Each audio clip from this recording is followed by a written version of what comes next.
Hey everyone, it's great to see you. I wanted to give you a quick update of how some things are coming along in the garden. This is the best time of year, seeing things grow in, and the New Guinea impatiens are just doing wonderfully. What I want to draw your attention to is the comparison of color and texture in this particular garden. So we have smaller green leaves with the pink flowers with these beautiful giant exhibition limelight Coleus behind it. And so we have different size. This lemony green color just stands out so well. And then behind that, we have that really delicate texture of this lace maple. And oh my goodness, this Japanese maple provides that dark background and it is so fabulous. So I love how those colors and textures are playing off of each other. Now I am noticing a couple things about these Coleus that I've grown from seed. One is some of them are starting to send up little flower shoots. Now there are certain types of Coleus that have been bred to either bloom much later in the season or to not really bloom at all. These don't happen to be one of those kind. It's early in the season, and usually your Coleus don't do as well once they set seed. We want them to keep growing and looking beautiful for this whole season. So anytime I'm walking around the yard and I see that there is something like this where there's a flower shoot starting to come up, I just pluck it off. And all I do with that is I reach in and I go down to the next little leaf set and pluck it right off. Easy as can be. I tend to just throw it on the ground. They're small and it keeps your Coleus going. Now, as I look down my line of Coleus here, some of them seem to be getting bigger than others. And when I get all the way down to my end, I have 3 Coleus that are definitely more leggy. If this happens to you, there is a very easy answer for this. You're going to take the Coleus that looks like it's on the tall side, and you're going to say, okay, I'd really like it to be maybe this height here. And you find the 2 little leaves where you want it to start branching out and snap the top right off. Now it seems very cruel, but you have actually just made yourself a new Coleus plant. So I'm going to take off these bottom 2 leaves. I'm going to take my Sharpie. You can use anything that you would like to poke a little hole in your garden where you would like a new Coleus plant. This is not a strong enough stem just to stick it right in the ground. It would break. So you have to sort of make the little hole here for it. And then I take my fingernail and just sort of scratch the side a little bit. You don't even really have to do that, but I've had good luck doing that, so I'm going to keep doing it. And I put it in and pat it down, and it will root right there. It's a great way to make more Coleus. Now, when I look back here at my plant, I have some kind of sad looking leaves. And this one, oh yeah, this looks like it has holes in it. It's turning kind of brown. No matter how amazing you are at growing Coleus, some of your bottom leaves just sort of do that. And that's why it's important to keep these looking their best by grooming these off. It does not hurt your Coleus at all to pluck off a few sad looking leaves. In fact, now the energy of this Coleus is going to go into all these happy new ones that don't have holes in them. And if you give them a few days, a week, they're going to look so much more healthy. So I also, as I go around, try to groom my plants so that I take off the most damaged leaves and give space for some new ones to just bud out and look gorgeous. So I ended up taking 3 of the taller Coleus, breaking them off and putting them in the center here. They should be just fine. Now, one thing to think about when you do this, sometimes they droop the next couple days, keep them well watered. I try to do this on times where I feel like there's a little break between people who are going to come see the garden. So I had people over yesterday. I wanted the garden to look its best. I didn't touch them. Now I've taken and done this process to start the new plants. I don't have people coming over for another week. That will give them time to settle in, some of the new bigger leaves to replace the ones that I groomed off. Timing can be very key here. As I'm walking around the garden, I wanted to share a quick tip with you to make a beautiful hanging plant. So the other day, I was at a nursery and they had these gorgeous begonias.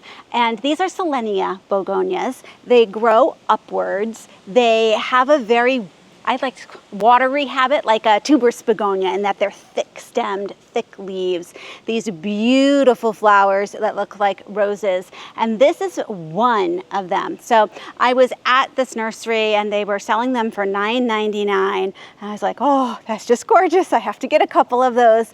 I already had a couple creeping jennies at home, and this planter is left over from a couple years ago. So I got home and, you know, I am finding that hanging planters this year are minimum $39, which for me is very expensive for one hanging plant. So here I said, I can do this so much cheaper and it is going to look fabulous.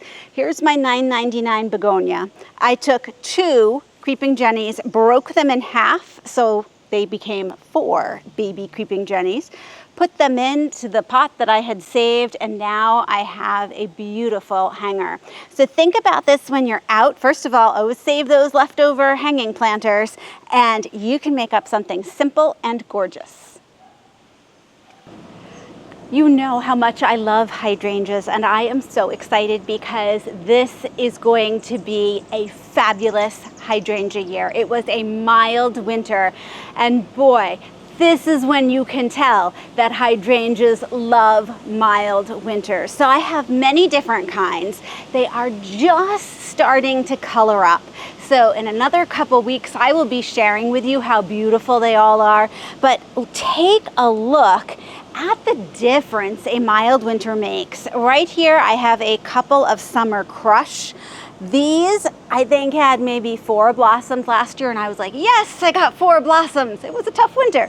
But this is amazing and exactly how you want your hydrangeas to look. So unfortunately, it's nothing that I did in particular, so I can't really take credit for the skill of how beautiful these look. I did the exact same things that I did the year before. I gave them their March fertilizer, I give them water, but boy, having a mild winter makes a big difference. Even for those that are remontant, they're reblooming, you can just tell they are much happier. So Summer Crush is going to be one of my first hydrangeas that color up, but I have some that are just of a variety that bloom later. Like this particular one is peppermint, and just in the last week or so, it has started to set buds on. And that's just the variety it is. These are all macrophylla, the big blue, pink, and purple balls. But within macrophylla, there's all these different varieties that tell you exactly what color shades they can turn, that tell you the shape of the actual petals, and it makes a big difference. There's no question about it. So if you take a look here, we have a Just Dance, not Just Dance Can Do, let me see.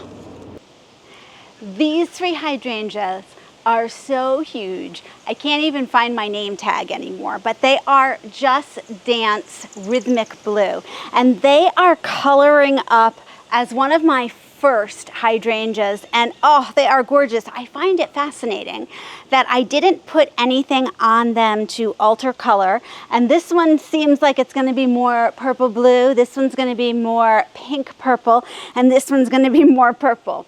You just don't know. It does depend on the acidity of your soil, on how well it can uptake aluminum into its roots. And sometimes like this, you can get a variation in that color, which is always really fun to see.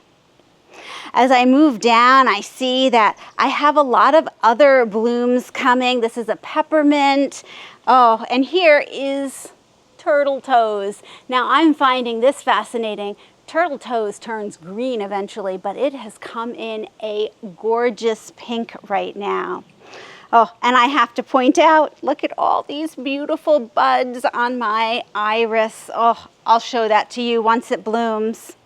Over here we have Starfield. I think we had one little blossom last year, and it is going to be spectacular. I love how these flowers, I can see why they called it Starfield. They're all little stars. And over here we have Newport.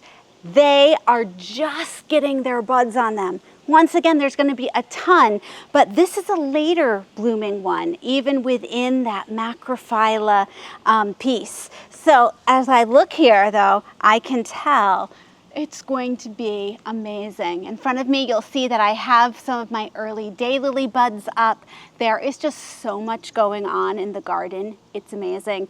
It's so exciting, and I will be sharing it all with you as things start to bloom.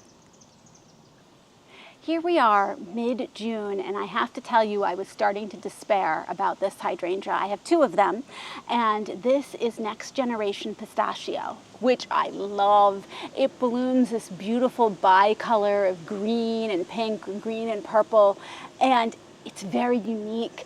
It's looked beautiful. Last year it had maybe one blossom, but I was like, okay, it was a bad winter. It should be doing fabulous this year. What's going on?